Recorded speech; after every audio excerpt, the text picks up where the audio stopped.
Hello बच्चों, स्वागत है आपके इस बहुत ही खास वीडियो में। ओके, सो काफ़ी दिनों से आपके लिए कोई भी वीडियो नहीं आ पाई, सो आई एम वेरी सॉरी, है ना।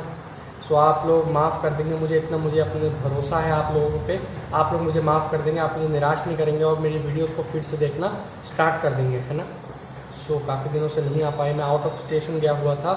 सो कुछ प्रॉब्लम्स थी, लॉकडाउन भी था बीच में, इस प्रॉब्लम की वजह से मैं आउट ऑफ स्टेशन था, तो मैं आपके लिए कोई वीडियो नहीं डाल पाया। सो मैं आज अपनी एक वीडियो डाल रहा हूँ जो है लीनियर इक्वेशन अलजेब्रिक एक्सप्रेशंस के ऊपर, क्लास 8 के लिए। ओके, 10th का मैथ्स का सिलेबस तो हमने पहले कवर कर रखा है, लेकिन हम उसकी एक अलग से वीडियो और बनाएंगे, है ना, जो अच्छी क्वालिटी से बनी, क्योंकि इससे पहले जो है उनकी जो क्वालिटी है वो थोड़ी लो है।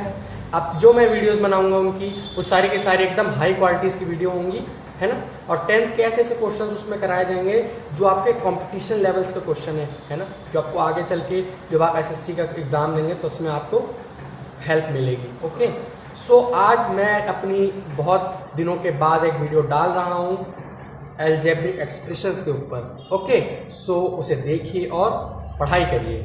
सो let us start our chapter which is algebraic expressions. Okay, so algebraic और एक्सप्रेशन आप इन दोनों वर्ड से पहले से ही फैमिलियर हैं, क्योंकि आप 8th क्लास में आ चुके हैं, इसलिए अलजेब्रा आप लोग 6th क्लास में पहले ही पढ़ चुके होंगे। एक्सप्रेशंस क्या होते हैं? ऐसे सिंबल्स जैसे कि x, a, b, t, c, z या कुछ भी ऐसे सिंबल जिनकी कोई डेफिनेट वैल्यू नहीं होती। और मैथमेटिक्स में एक्सप्रेशंस तो वैसे होते हैं भावनाएं, है ना। एक्सप्रेशन यानी कि किसी चीज को दर्शाना, एक्सप्रेस करना या बताना।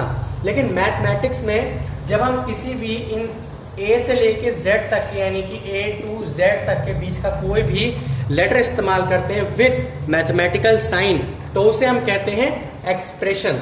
ठीक, ओके, सो आई होप सो आप लोगों को समझ आया होगा कि एक्सप्रेशन क्या होते हैं।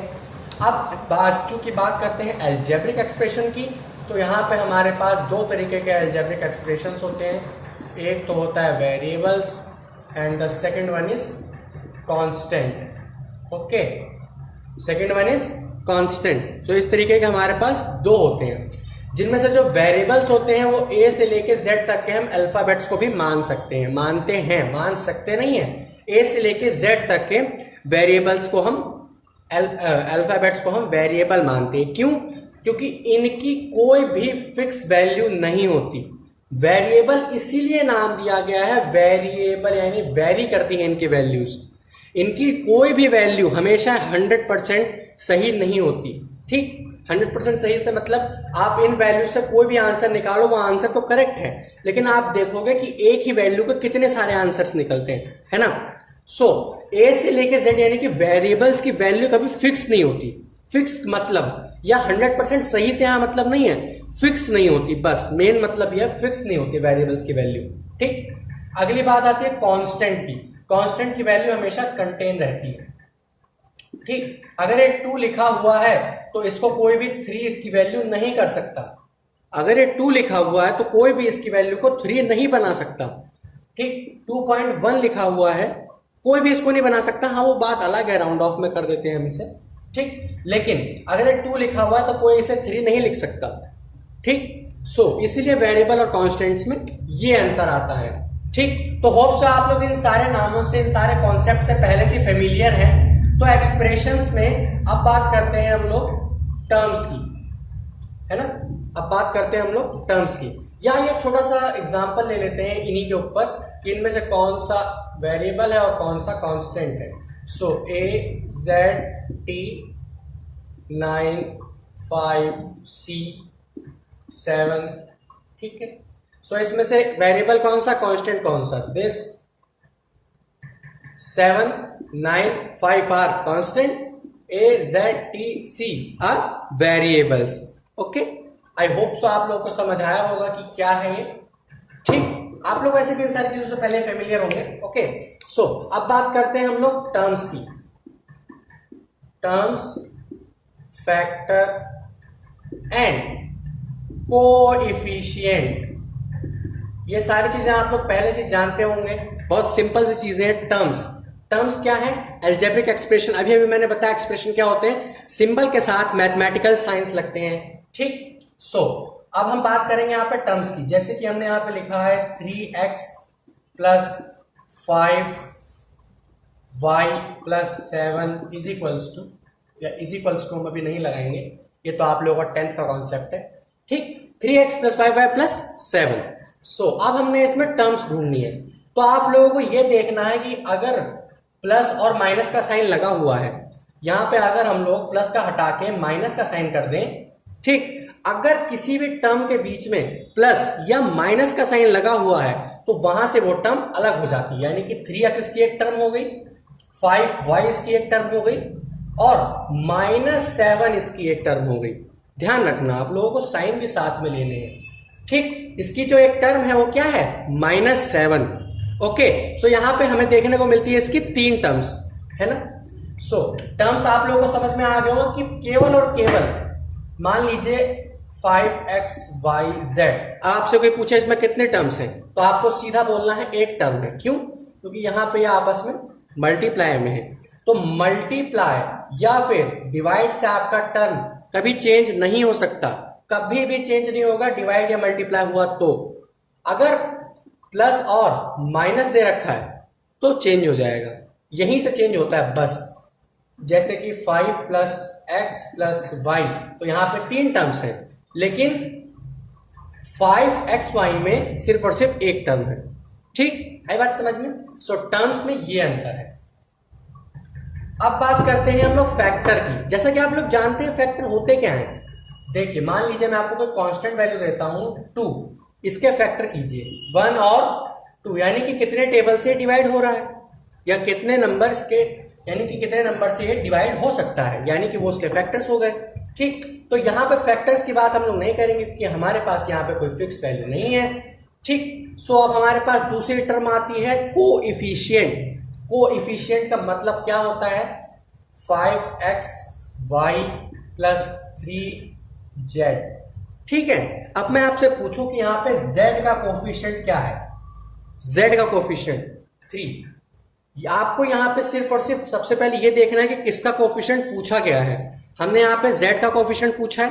ठीक, z से कौन सी चीज, कितने कुछ भी हो या साइन हो, अगर मैं यहाँ से 3 हटा दूं, ठीक है, यहाँ से 3 हटा दो और यहाँ पे माइनस का साइन लगा दूं, तो ये हो गया 5xy माइनस z, इस तरीके से लिखा हुआ है। ठीक, अब मैं आपसे पूछूं z का कोएफिशिएंट क्या है, तो z का कोएफिशिएंट कितना है, माइनस का 1। ठीक, क्योंकि यहाँ पे 1 इसके साथ मल्टीप्लाई में हमेशा रहता है। ओके, कभी भी अगर सिंगल केवल और केवल वेरिएबल लिखा हुआ तो उसके साथ 1 हमेशा मल्टीप्लाई रहता है। ठीक, अगर सिंगल लिखा हुआ है तो। सो इसका कोएफिशिएंट कितना हो गया, माइनस का 1, साथ में आपको माइनस का भी लगाना है। ठीक, जैसा अभी मैंने पिछले वाले में पूछा था 5xy प्लस 3z, अभी भी मैंने पूछा था 5xy प्लस 3z, ये पूछा था मैंने आपसे अभी भी। ठीक, सो इसका कोएफिशिएंट कितना होगा z का, 3। आप चाहे तो +3 भी लिख सकते हैं। क्यों? क्योंकि यहाँ पे प्लस का साइन लगा हुआ है, हम प्लस का साइन नहीं लगाते इसलिए हमने केवल 3 लिख दिया। इसी की जगह पे अगर यहाँ पे माइनस होता तो यहाँ पे माइनस का 3 हो जाता। ठीक, ये चीज आप लोगों को ध्यान रखनी है। सो बस इतना देखना है कि किसका पूछा गया है, उसके साथ कुछ भी मल्टीप्लाई है वो उसका कोएफिशिएंट हो जाएगा। ओके, कोई भी चीज, यानी कोई भी वेरिएबल हो, कांस्टेंट हो, कुछ भी मल्टीप्लाई में है अगर उस नंबर के साथ, सो एक, तो वो हमारा क्या हो जाता है, कोएफिशिएंट। अब मैं आपसे पूछूं कि z का कोएफिशिएंट क्या है, z का कोएफिशिएंट, या z स्क्वायर का छोड़ो, z स्क्वायर का कोएफिशिएंट क्या है, z स्क्वायर का कोएफिशिएंट है हमारे पास 5p। ठीक, अब समझ में आया, यहाँ पे z स्क्वायर आपको सिर्फ और सिर्फ जिसका पूछा गया है वही वाला टर्म आपको कंटेन करना है, यानी कि गेन मतलब लेना है, उसके साथ कोई भी नंबर मल्टीप्लाई में हो, सो वो इसका क्या हो जाएगा, कोएफिशिएंट। आई बात समझ में। सो चलते हैं अब हम लोग एग्जाम्पल्स की तरफ कुछ, तो उसमें आप लोग कोएफिशिएंट ढूंढिएगा। ठीक है, सो आपको यहाँ पे एक्स स्क्वायर का कोएफिशिएंट ढूंढना है ना, एक्स स्क्वायर का कोएफिशिएंट आपको यहाँ पे ढूंढना है। ठीक है, तो जल्दी जल्दी से मैं आपको टर्म्स दे देता हूं।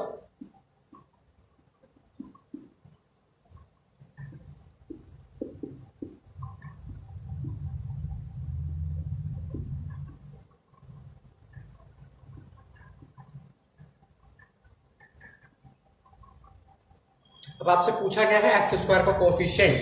सो इसका एक्स स्क्वायर का कोफिशिएंट कितना हो जाएगा? माइनस का 3। इसका कितना हो जाएगा? माइनस का 1। इसका कितना हो जाएगा? 5। इसका कितना हो जाएगा? माइनस का 39। ओके, सो इस तरीके से आप इन सारे क्वेश्चंस को कर सकते हैं। बहुत ही सिंपल क्वेश्चन है, मात्र आपसे 1 से 2 नंबर में ये क्वेश्चन आता है कि एक्स स्क्वायर का कोफिशिएंट कितना है या किसी भी वेरिएबल का कोफिशिएंट कितना है। बस सिंपल, बहुत ही आसान सा टॉपिक का कोफिशिएंट। ठीक है, टर्म्स बात कर ली थी हमने। अब देखते हैं कि आप यहां पे देख सकते हैं 5x प्लस 10, ठीक, 3x plus 27, 9x minus 3y, है ना, और 3x plus 5z minus 3y और माइनस का 3p। आप लोग देख सकते हैं यहाँ पे इसमें और इसमें कुछ अंतर है। इसमें सिर्फ और सिर्फ एक टर्म है, इसमें सिर्फ और सिर्फ 2 टर्म है, इसमें 3 टर्म्स हैं और इसमें 4 टर्म्स है। जैसे कि मैंने आपको बताया था कि केवल और केवल प्लस और माइनस से साइन चेंज होता है। अभी भी इसमें एक ही टर्म है, इसमें एक ही टर्म है, ठीक।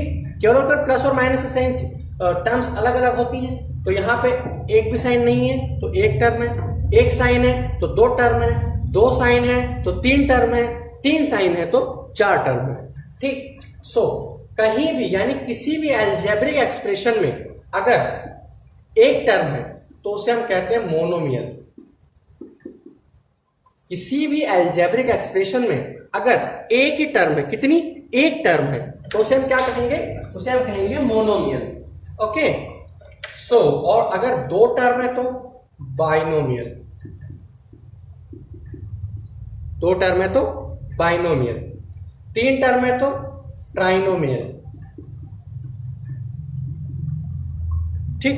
आपके सिलेबस में ट्राइनोमियल तक ही है। जो 4 टर्म्स के होते हैं उन्हें हम कहते हैं क्वाड्रिनोमियल। जो 4 होती हैं उन्हें हम क्या कहते हैं? क्वाड्रिनोमियल। जिनमें 4 टर्म्स होती हैं उन्हें हम कहते हैं क्वाड्रिनोमियल, ठीक। अब आप पूछोगे कि जिनके 5 टर्म्स हैं उनका क्या? ठीक, तो उन्हें पॉलिनोमियल्स कहते हैं। जिनकी 5 टर्म होंगी उन्हें हम कहते हैं, वहां से हम लोग स्टार्ट करते हैं पॉलिनोमियल, यानी कि 5 या उससे ज्यादा टर्म्स, 5 या more than 5 terms is come on the category of polynomials. Okay, so अगर 5 है या 5 से ज्यादा है तो उन्हें हम पॉलिनोमियल कहेंगे, उनका कोई स्पेसिफिक नाम नहीं है। सो आपके पास सिर्फ और सिर्फ 4 आएंगे, ठीक। तो आपको इन चारों को पता करना है कि कैसे चेंज कर सकते हैं हम। केवल प्लस और माइनस से आपके टर्म्स अलग अलग होंगे, तो वहीं से आपको ये देखना है कि वो मोनोमियल है, बाइनोमियल है, ट्राइनोमियल है या क्वाड्रिनोमियल है।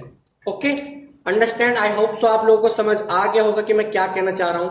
ओके, सो अब बात करते हैं, टर्म्स हो गई आपकी मोनोमियल, बाइनोमियल, ट्राइनोमियल। अब बात करते हैं हम अलजेब्रा, ठीक। अलजेब्रा यानी कि एडिशन, सब्ट्रैक्शन, मल्टीप्लिकेशन और डिवीजन, ठीक। थोड़ा सा अंतर है। आई होप सो आप लोगों को ये आता होगा कि सब्ट्रैक्शन में एक छोटा सा एक्सेप्शन केस एक एक्सेप्शन केस नहीं है। यहां पे सब्ट्रैक्शन एक अलग तरीके से होता है। आई होप सो आप लोगों को पता होगा। डिवीजन अभी आप में से बहुत से कम बच्चों को पता होगा कैसे करते हैं। डिवीजन, मल्टीप्लिकेशन, एडिशन, सब्ट्रैक्शन आएगा हमारे इस वीडियो के नेक्स्ट पार्ट में। ओके, सो अब हम लोग यहाँ पे इन सब की बात अभी नहीं करेंगे, है ना। अब मैं इस वीडियो को यहीं पे एंड करता हूं। अगली वीडियो में एडिशन, सब्ट्रैक्शन, मल्टीप्लिकेशन और डिवीजन कंप्लीटली मैं आपको बताऊंगा कैसे करेंगे। या ऐसा भी हो सकता है कि एडिशन की एक सेपरेट वीडियो बने, सब्ट्रैक्शन की सेपरेट, मल्टीप्लिकेशन की और डिवीजन की सेपरेट वीडियोस बने, ठीक। तो ऐसा आपके लिए अच्छा रहेगा कि सेपरेट वीडियोस रहेंगी, छोटी वीडियो रहेंगी तो आप लोगों को अच्छे से समझ में भी आएगा। ओके, सो अब मैं यहाँ पे वीडियो को एंड करता हूं। ओके, तो पढ़ाई करते रहिए। All the very best.